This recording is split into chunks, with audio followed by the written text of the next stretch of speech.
والصلاة والسلام على سید الابرار اما بعد اعوذ باللہ السمیع العلیم من الشیطان الرجیم من حمزہ ونفخہ ونفثہ بسم اللہ الرحمن الرحیم وما آتاکم الرسول فخذوہ وما نہاکم عنہ فانتہوا صدق اللہ العلی العظیم۔ آج کا یہ عظیم الشان عقیدہ ختم نبوت اور جدید چیلنجز پر رکھا گیا پروگرام، کانفرنس، سیمینار، اللہ تعالیٰ اپنے ہاں اس کو مقبول فرمائے۔ آپ کی طرف سے ایک بڑی تعداد میں شرکت کرنا، علماء کا، اسکالرز کا تشریف لانا، یہ جہاں اس عنوان کے ساتھ، اس عقیدے کے ساتھ اپنی وابستگی کا اظہار ہے، وہیں پر میں سمجھتا ہوں کہ ہمارے محترم حافظ صاحب، حافظ عبدالوحید صاحب جس علالت کے دور سے گزر رہے ہیں، یہ ان سے بھی عقیدت اور الفت کا اظہار ہے، اور وہ جس طرح باوجود اس کے کہ بیمار ہیں لیکن توانا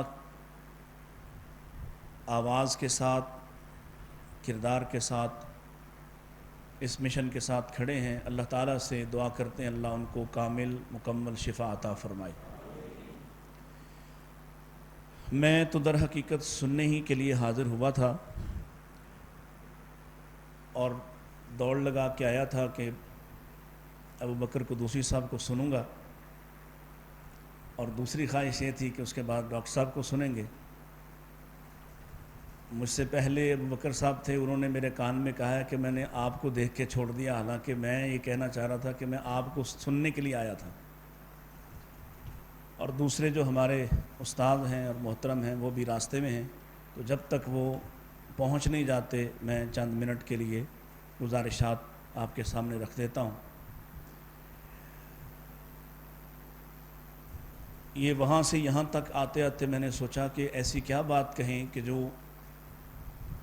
اس عنوان کے ساتھ بھی ہو، چونکہ میں تو کوئی تقریر یاد کر کے آیا ہی نہیں۔ سب سے بڑا چیلنج کیا ہے عقیدہ ختم نبوت کے حوالے سے، اس کی طرف یاد دہانی کروائی جائے، اس کا تذکرہ کر دیا جائے۔ تو جو بات مجھے سمجھ میں آئی ہے یا مجھے اس وقت محسوس ہو رہی ہے، جو بات سلفی صاحب کر رہے تھے یا کچھ چند لفظ میں ابو بکر بھائی کے سن پایا ہوں، میری نظر میں ختم نبوت کے حوالے سے کل بھی بڑا چیلنج یہی تھا اور آج بھی سب سے بڑا چیلنج یہی ہے کہ نبی کریم صلی اللہ علیہ وسلم کی غیر مشروط اطاعت کی جائے۔ نبی کریم صلی اللہ علیہ وسلم کی غیر مشروط، یہ وہ چیلنج درپیش ہے ہمیں جس کی طرف ہماری توجہ ہی نہیں ہے۔ ہم سمجھتے ہیں کہ باطل فرق وہ آ جائیں گے تو یہ ہو جائے گا، فلاں دعویٰ کر دے گا تو یہ ہو جائے گا۔ کچھ نہیں ہوگا۔ اللہ نے اپنے نبی سے وعدہ کر رکھا ہے اور اعلان آپ خود بھی کر گئے ہیں اور خود ہی بتا گئے ہیں، وَأُرْسِلْتُ إِلَى الْخَلْقِ كَافَّةً، مجھے تمام انسانوں کے لیے، تمام کائنات کے لیے، تمام مخلوقات کے لیے نبی بنا کر بھیجا گیا ہے۔ آپ کی نبوت کو کسی قسم کا کوئی خطرہ درپیش نہیں ہے۔ یہ بات اپنے ذہن سے نکال دیں کہ ہم کوئی کردار ادا کریں گے تو آپ کی نبوت بچ پائے گی، وگرنہ شاید معاذ اللہ استغفر اللہ کوئی آپ کی نبوت اور رسالت کو کوئی مسئلہ ہے۔ آپ کی نبوت و رسالت کو قطعاً کوئی خوف، کوئی خطرہ، کچھ بھی درپیش نہیں ہے۔ آپ کی نبوت و رسالت اس قدر محفوظ ہے اور اس قدر اللہ کے ہاں مقبول ہے کہ اس کو قیامت تک، قیامت کے آنے سے پہلے وہ جو آخری اشرار ہیں اس سے پہلے تک اس کے ماننے والے اور اس کا جھنڈا تھامنے والے انشاءاللہ ہر دور میں رہیں گے۔ مسئلہ میرا اور آپ کا ہے، میری اور آپ کی وابستگی کا ہے. میرے اور آپ کے اس رویے، اس کردار کو مسئلہ ہے کہ اگر میں ختم نبوت پر یقین بھی رکھتا ہوں، آپ کو خاتم النبیین بھی مانتا ہوں، تو وہ مجھے میرے جو شہید قائد نے چنیوٹ کی کانفرنس میں کہا تھا کہ باطنی دروازے جنہوں نے کھولے، تب تو لگتا تھا کہ صرف احناف نے کھولے ہیں، دیوبندی بریلوی نے کھولے ہیں، آئمہ کی تقلید کرنے والوں نے کھولے ہیں. لیکن آج ان کی شہادت کے 30 35 40 سال بعد لگتا ہے کہ یہ باطنی دروازے اہل حدیث نے بھی کھول لیے، بڑی معذرت کے ساتھ. کیوں؟ جو رویہ کل تک اہل تقلید کا تھا اطاعت کے حوالے سے، غیر مشروط اطاعت کے حوالے سے، کم و بیش وہی رویہ آج اہل حدیث کو بھی درپیش ہے. اس کے اندر بھی ایسے باغی لوگ موجود ہیں جو رسول اللہ صلی اللہ علیہ وسلم کی اطاعت غیر مشروط نہیں کرنا چاہتے، جو اپنی اپنی فکر کے تابع رہ کر، اپنی اپنی سوچ کے مطابق، اپنے اپنے خیال کے مطابق نئی تعبیرات کرنا چاہتے ہیں، نئی تعویلات کرنا چاہتے ہیں اور راستے نکالنا چاہتے ہیں. آپ کے سامنے یہ جو ہم رونا رو رہے ہیں یا اکثر ہمارے دوست پریشانی کا اظہار کرتے ہیں، وہ کیا ہے؟ کیوں آپ کا سٹیج، کیوں آپ کا ممبر و محراب ایسے لوگوں کے حوالے ہو گیا، اور آپ کیوں ان کو بڑی تعداد میں سننے جاتے ہیں؟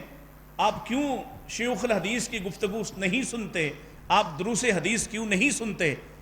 اس لیے کہ آپ کی رغبت میں کمی آئی ہے، آپ کی محبتیں بدل گئی ہیں، آپ کی نظریں کہیں اور ٹکی ہوئی ہیں. مسئلہ صرف سٹیج کا نہیں ہے. اس پر تھوڑی سی توجہ اپنی ذرا مبذول فرمائیں.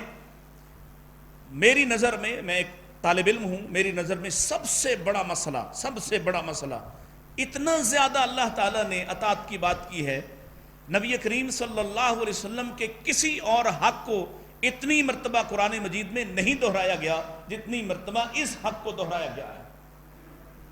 اس کی عظمت بیان کی گئی ہے.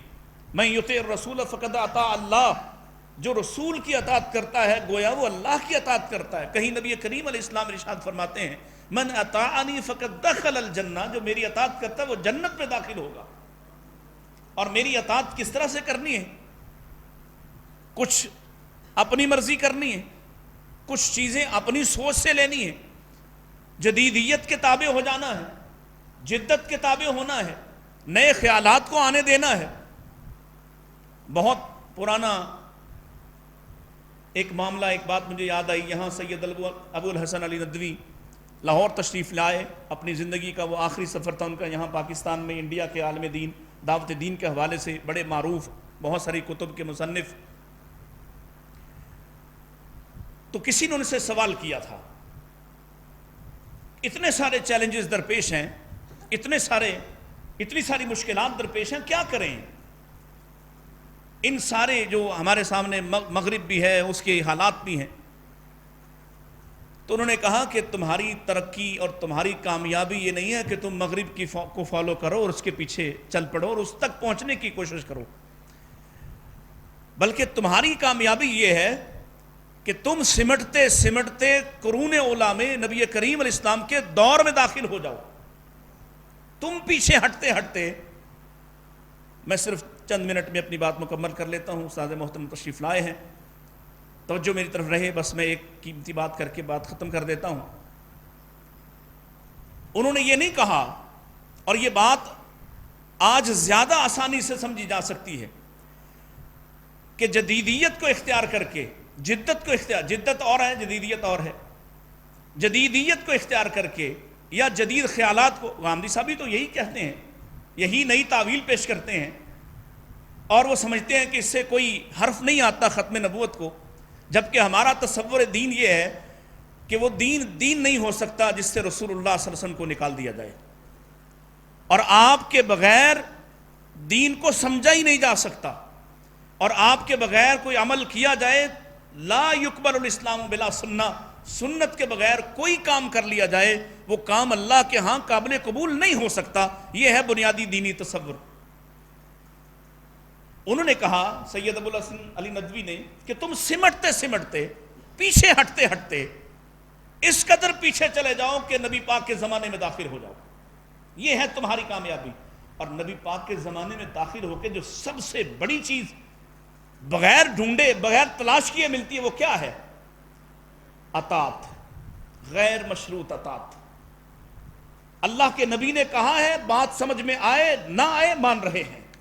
اللہ کے نبی نے کہا ہے، آپ نے فرمایا ہے، پیٹ پہ پتھر باندھ کے، اور چاروں طرف دشمنوں نے آپ کو گھیرا ہوا ہے، اندر بھی دشمن ہے، پیچھے بنو قریظہ کے دشمن ہیں، سامنے احزاب سارے وہ سارے گروہ آئے ہیں آپ کو مٹانے کے لیے، اور آپ پتھر پہ اپنی کدال کو مارتے ہوئے کہتے ہیں کہ اللہ کی قسم ہے تمہیں مبارک ہو، تمہیں ہیرا فتح ہو گیا، شام فتح ہو گیا، ایران فتح ہو گیا۔ اور ماننے والے ایک سوال نہیں اٹھاتے، کیسے ہوگا؟ ہم تو چاروں طرف سے جان کے لالے پڑے ہوئے ہیں۔ آپ نماز پڑھا رہے ہیں، اب سورج گرہن کے وقت نماز پڑھا رہے ہیں، اور آپ کھڑے ہیں اپنے مصلی پر، اور جب آپ آگے بڑھے ہیں پھر پیچھے ہٹے ہیں۔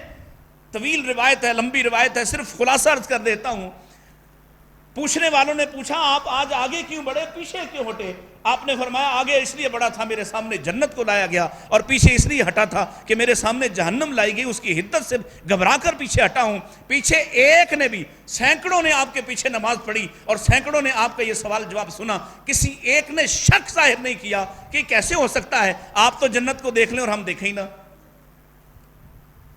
آپ تو جہنم کی حدت محسوس کریں اور ہم بھی آپ کے پیچھے 4 فٹ پیچھے کھڑے ہیں، ہم نے تو حدت محسوس نہیں کی ہے۔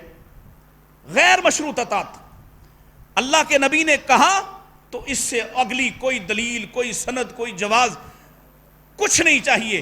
رسول اللہ نے کہا ہے، بس اسی پر ان کا اعتماد اور اسی پر ان کا اطمینان ہے۔ میں سمجھتا ہوں آج مجھے اور آپ کو ختم نبوت کے حوالے عقیدہ تو ہے، وہ تسلیم کرنے کے ساتھ ساتھ غیر مشروط اطاعت کی بھی ہے۔ اللہ مجھے اور آپ کو اس کی توفیق عطا فرمائے۔ وآخر دعوانا ان الحمدللہ رب العالمین۔